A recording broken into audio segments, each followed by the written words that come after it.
Hi there, welcome back to my channel. Today I'm so excited to dive into Mrs. Dalloway by Virginia Woolf. The novel was published in 1925, but Woolf started working on it back in 1922, and in her diary from that period, she wrote, "In this book, I almost have too many ideas. I want to give life and death, sanity and insanity. I want to criticize the social system and to show it at work at its most intense." So you can really feel her ambition here, although she did worry about packing in too many ideas. And I think what's even more incredible is how she manages to explore all of these ideas within the span of just one single day. In August 1923, she wrote, "I dig out beautiful caves behind my characters. I think that gives exactly what I want: humanity, humor, depth. The idea is that the caves should connect and each come to daylight at the present moment." Throughout the novel, the perspective constantly shifts from one character to another, almost seamlessly as if you're watching a montage in a movie. The story unfolds over an ordinary summer day in June 1923, and there are two parallel storylines. First, we follow Clarissa Dalloway, a 52-year-old society woman who is preparing for a grand party, and as she heads out to buy flowers, her thoughts drift back to her youth in Burton, her family's country house, and there she formed deep connections with two pivotal people in her life: Peter Walsh, a passionate dreamer who once proposed to her but often criticized her for being too worldly, and Sally Seton is a bold, free-spirited girl who once kissed her on the lips.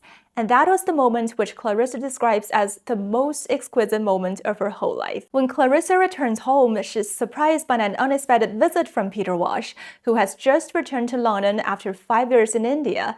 To him, Clarissa's current life appears dull and empty compared to his own, which is full of journeys, rides, quarrels, adventures, love affairs, and work. Yet, deep down, he is still in love with her. And for Clarissa, I feel that Peter represents a freer side of herself that she might have embraced without the society's constraints. And that is something both compelling and unsettling. And then her husband, Richard Dalloway, is a conservative politician. He is kind and practical. He heads to his office, then attends a lunch where he hears that Peter is back in London. He buys some flowers and rushes home, hoping to tell Clarissa how much he loves her, but he just cannot bring himself to say those words. He's kind of unable to express his love. But for Clarissa, he is the one who gives her the identity of Mrs. Dalloway, because without Richard, she is just Clarissa. And meanwhile, their daughter Elizabeth goes to the Army and Navy stores with her tutor Doris Kilman, a bitter, lower-class woman whose poverty and wartime hardships have fueled her resentment toward the privileged elite, and she views Clarissa's kindness as a shallow attempt to flaunt her superiority, and she's using her religious zeal to assert moral superiority. Kilman loves Elizabeth, viewing her as a pure soul to guide and a way to conquer Clarissa by winning her daughter's loyalty.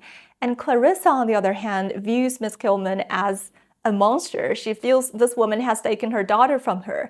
But Elizabeth has an independent soul. Neither Clarissa nor Miss Kilman can fully control her. She aspires to a modern, more liberated role for women, one that differs from her mother's generation, and that's partly due to Miss Kilman's influence, but she is also able to reject Miss Kilman's more overbearing tendencies. And as she takes an omnibus down the Strand, he steps into a world beyond the refined upper-class circle of the Dalloways. So, in a sense, she is a pioneer within her family. These are some of the main characters surrounding Clarissa, but there's also a parallel storyline that follows Septimus Warren Smith. He is a working-class young man and World War I veteran suffering from shell shock, or what we now call PTSD. He spends the day in Regent's Park with his Italian wife, Rezia, but his mind constantly slips into hallucinations of his fallen friend, Evans, and he mutters some strange, fragmented thoughts like, "Men must not cut down trees," there's no crime, and there is no death. But I think his mental suffering is not just from the war, it is also exacerbated by his distressing encounters with doctors. Like he first sees Dr. Holmes, who dismisses his condition as trivial, and then Sir William Bradshaw, a prestigious psychiatrist who values the sense of proportion, and he insists that people like Septimus have lost their sense of proportion and must be confined in an asylum. So, neither of them really helps, and instead Septimus sees them as the embodiment of the remorseless human nature that's condemning him to death, and eventually he throws himself from a window. So these are the two parallel storylines through the novel, but the two lines converge at Clarissa's party, and that's the scene where, in Virginia Woolf's words, the caves get connected. Like everyone appears at the party: Richard, Peter Walsh, and Sally Seton, who is now a mother of 5 children. Septimus and Clarissa never actually meet, but the news of Septimus's suicide reaches the party through Sir William Bradshaw, who arrives late and mentions the death of a patient. And his death has a profound emotional and philosophical impact on Clarissa. She does not pity him. She feels a strange connection with him. She sees death as a kind of defiance, and she believes Septimus has preserved something that's most important to one's life. And this resonates with her own struggle to maintain her individuality within the constraints of her social role as Mrs. Dalloway. And it also reminds her of a moment from her youth with Sally Seton, when she once thought to herself, if it were now to die, it were now to be most happy. And according to Virginia Woolf, she initially intended the book to end with Clarissa's death, but instead it is Septimus who killed himself, and Woolf played with the idea of Clarissa and Septimus as doubles. In October 1922, Woolf wrote in her diary, "Mrs. Dalloway has branched into a book, and I adumbrate here a study of insanity and suicide, the world seen by the sane and the insane side by side." Well, apparently Septimus is the insane one here. He's suffering from PTSD, he is haunted by hallucinations, and he's muttering to himself about what he claims to be some revelations from the god, and he is tormented by suicidal thoughts. His behavior is a clear deviation from what is considered normal mental function. And so in society's eyes, he has lost his sanity. But also I'm thinking, what exactly is sanity in Woolf's view? And I feel that ironically, it seems to be embodied in Sir William Bradshaw and his doctrine of proportion. Proportion, as described in this novel, is Sir William's goddess, with a sister called conversion, and together they uphold a rigid societal order that enforces conformity and suppresses individuality and emotion. And Woolf writes, "Worshipping proportion, Sir William not only prospered himself, but made England prosper, secluded her lunatics, forbade childbirth, penalized despair, made it impossible for the unfit to propagate their views until they too shared his sense of proportion. His, if they were men, Lady Bradshaw's, if they were women." A proportion functions differently for men and women. Like for Sir William, proportion translates into power, domination, and success. But for Lady Bradshaw, it means submission and subordination, because over 15 years of marriage, she has gradually yielded her will into her husband, and her life is reduced to embroidery, knitting, spending time with her son, and hosting dinners for her husband's guests. But I think proportion can be a trap for both men and women because its definition is so narrow that few can really fit into it. Like, men must be courageous, rational, unsentimental, especially soldiers who are expected to embody masculinity without weakness. And the idea of suicide, of despair, is almost intolerable. And in Septimus's time, PTSD wasn't very well understood, and shell shock was often dismissed as cowardice. And actually, Septimus once tried to follow these ideas. Even when his friend Evans was killed in the war, he convinced himself he had done what is expected. When Evans was killed just before the armistice, Italy, Septimus, far from showing any emotion or recognizing that here was the end of a friendship, congratulated himself upon feeling very little and very reasonably. The war had taught him it was sublime. However, it is after the war that he is overwhelmed by guilt because he realizes that this very thing that made him a good soldier, his ability to suppress emotion, is now his greatest torment. Like, he followed this doctrine of proportion, and yet he is the one who breaks down. So I feel that this irony is at the heart of this novel. Perhaps it is not Septimus who is insane, but the so-called sane society that stifles human feeling in the name of water. And this actually reminds me of a podcast where Ocean Vuong discusses this novel on Earth, We're Briefly Gorgeous. Vuong talks about how masculinity, particularly American masculinity, is built on rigid norms that restrict emotional expression. And he discusses how, despite all the advances in medicine, science, and weaponry, the social norms about masculinity is still so restrictive today that men cannot simply touch each other in a natural way. And I feel that similarly, Septimus is forced to suppress his emotion, not just his grief over Evans's death, but also I feel there's this deeper, unspoken bond he shared with Evans that seems to go beyond mere friendship. But the rigid ideas of masculinity and duty during wartime meant that such feelings has to be buried. And I think this is also what led to the tragedy of Septimus. And then with regard to the idea of Clarissa and Septimus as doubles, I feel that Septimus represents the insane side of Clarissa, the struggles she suppresses in order to maintain her facade of sanity.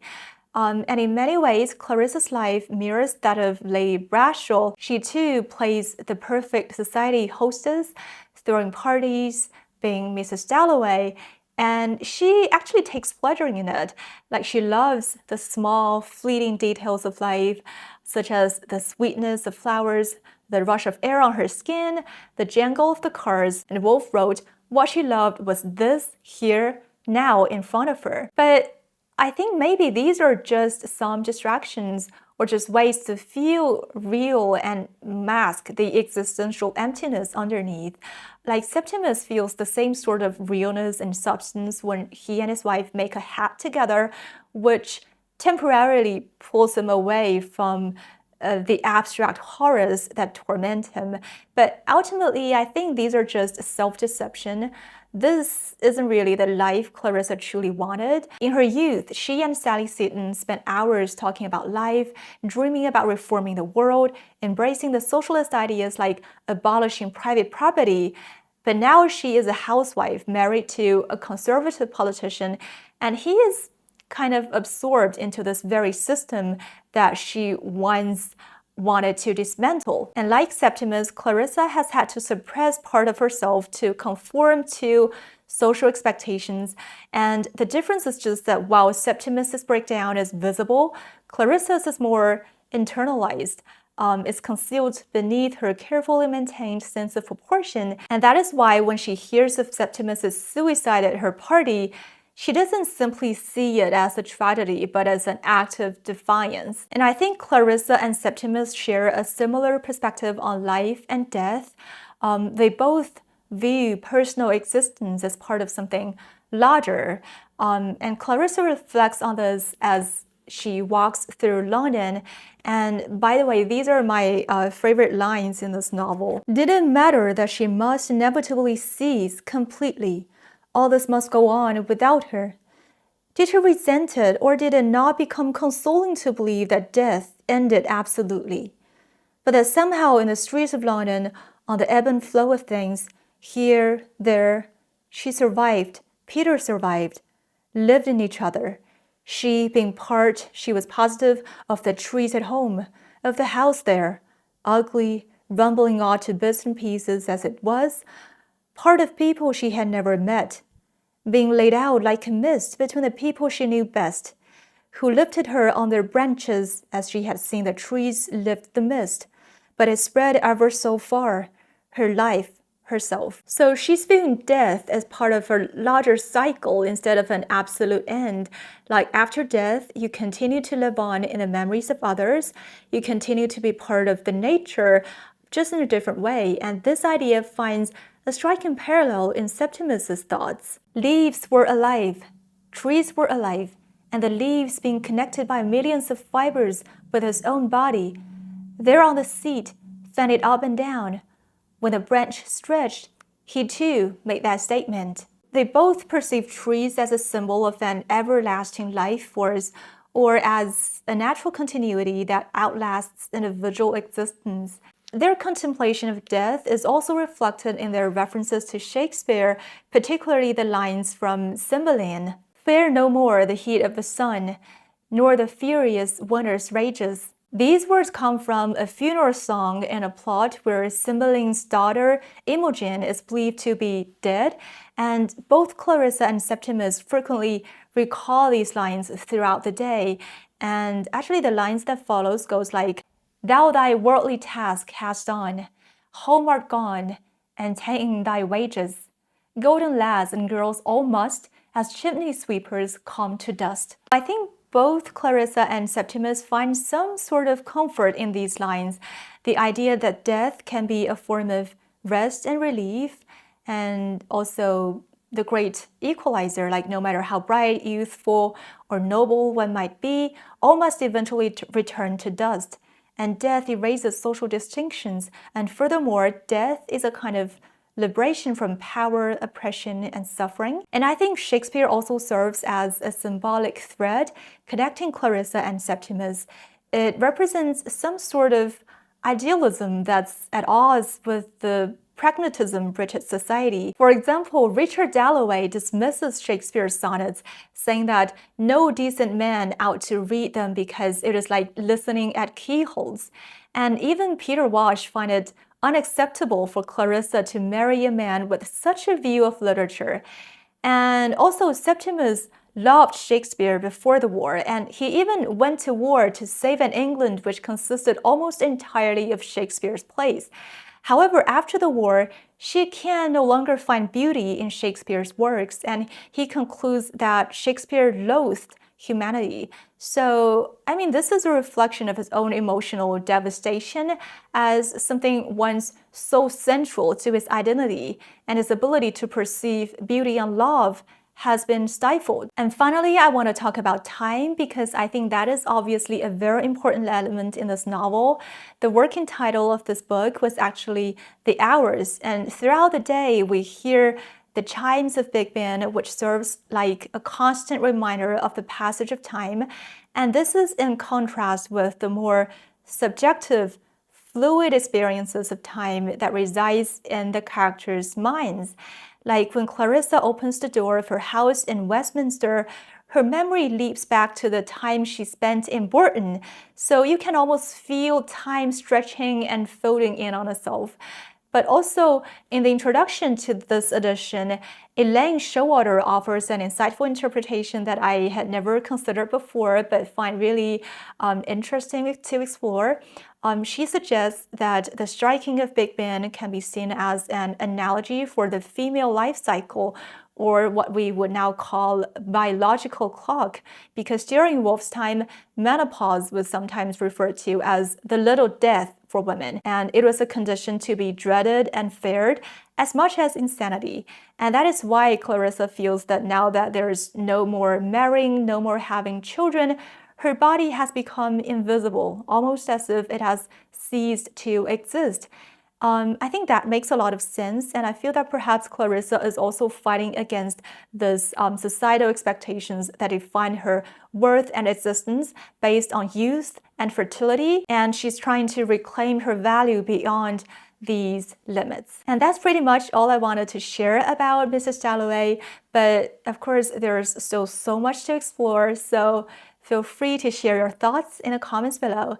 Thank you so much for watching, and I'll see you in the next one.